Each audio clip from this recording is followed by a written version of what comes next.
Hello friends, எல்லோரும் எப்படி இருக்கீங்க? Welcome to sowing marriage channel. இன்றைக்கி டீ கடை கச்சா தான் செய்ய போகிறோம். பாருங்க, ஒரு கப்பு சர்க்கரை நல்லா மிக்சியில் அரைச்சிட்டு வந்துடலாம்.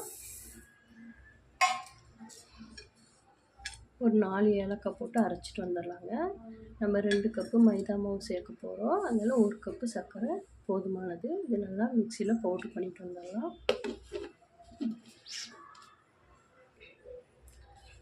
பாருங்கள், சர்க்கரை நல்லா பவுட்ரு பண்ணிட்டு வந்தாச்சு.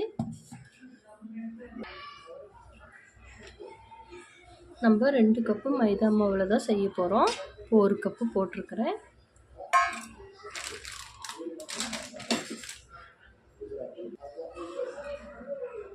ரெண்டு கப்பு மைதா மாவுங்க. இது அப்படியே ஓரமாக இருக்கட்டும். இப்போது நம்ம அரைச்சி வச்சுருக்கிற சர்க்கரையை போட்டுடலாம். 2 கப்பு மைதா மாவுக்கு 1 கப்பு சர்க்கரைங்க. 1 கப்பு மைதா மாவுக்கு 1/2 கப்பு சர்க்கரை. 3/4 கப்பு கூட நீங்கள் சேர்த்துக்கலாம். பால் ஒரு 1/2 கப்பு பால் ஊற்றிக்கலாங்க. காய்ச்சின பால், காய்ச்சாத பால் ஊற்றிடாதீங்க. காய்ச்சின பால் ஆற வச்சுங்க.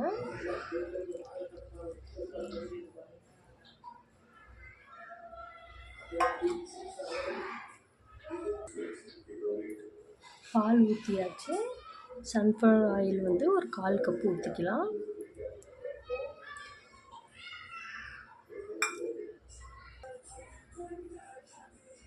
சால்ட்டு ஒரு சின்ன பிஞ்ச் போட்டுக்கலாங்க. ஆப்ப சோடா மாவு கொஞ்சமாக போட்டுக்கலாம். இது நல்லா மிக்ஸ் பண்ணி விடலாங்க.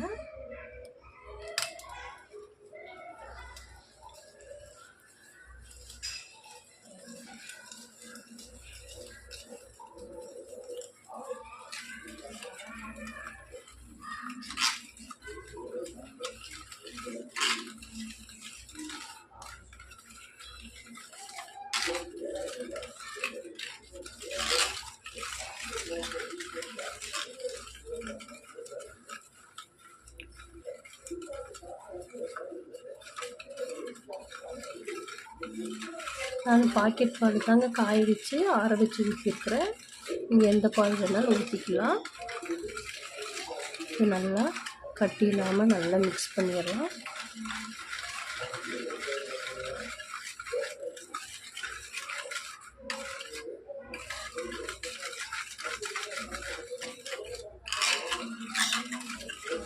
இப்போது நம்ம மைதா மாவு 2 கப்பு போட போகிறோம். கொஞ்சம் கொஞ்சமாக போட்டு நல்லா கட்டி இல்லாமல் கரைச்சி எடுத்துடலாம்.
இப்போ இந்த ஸ்டேஜில் பச்சரிசி மாவு நான் நல்லா வறுத்து வச்சுருக்கிறேன்.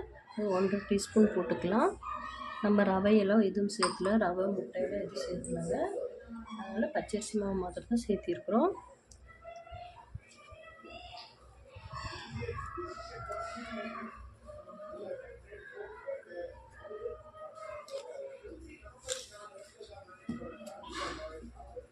கரண்டியில் வந்து நம்ம பிசைய முடியாது, கையில் தான் பிசையணும். கையில் பிசைஞ்சு எடுத்துடலாம் நல்லா.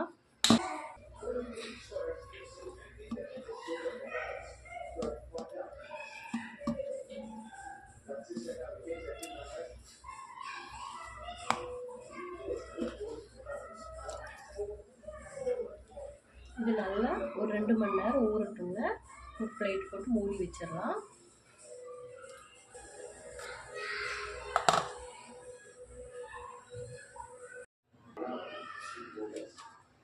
பாருங்கள், 2 மணி நேரம் ஆயிடுச்சு.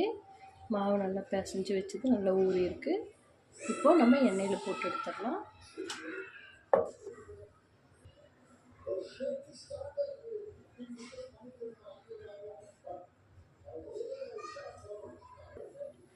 எண்ணெய் வந்து ரொம்ப சூடாகவும் வேண்டாங்க, ஓரளவு சூடானால் போதும். நம்ம இது ஒன்று போட்டு சின்னதாக உருண்டை பிடிச்சி போட்டு பார்க்கலாம். எண்ணெய் காஞ்சிருக்கான்னு பார்த்துட்டு நம்ம தண்ணியில் கொஞ்சம் கை நனைச்சிட்டு உருண்டை பிடிச்சி போடலாம். நம்ம ஒரு பவுலில் தண்ணி எடுத்துருக்குறேன். இதில் கை விட்டு நனைச்சி உருண்டை பிடிச்சி உருண்டை வந்து சின்ன சைஸாக போட்டுக்கலாம். அப்போ தான் மாவு நல்லா வெந்து வரும்.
நல்ல மிதமான தீயில தான் வேக வைக்கணுங்க. ரொம்ப தீ அதிகமாக நம்ம வச்சாலும் கருகி போயிடும். பொறுமையாக பார்த்து செய்யுங்க.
பாருங்கள், சூப்பரான டீ கடை கஜு ரெடி ஆயிடுச்சு.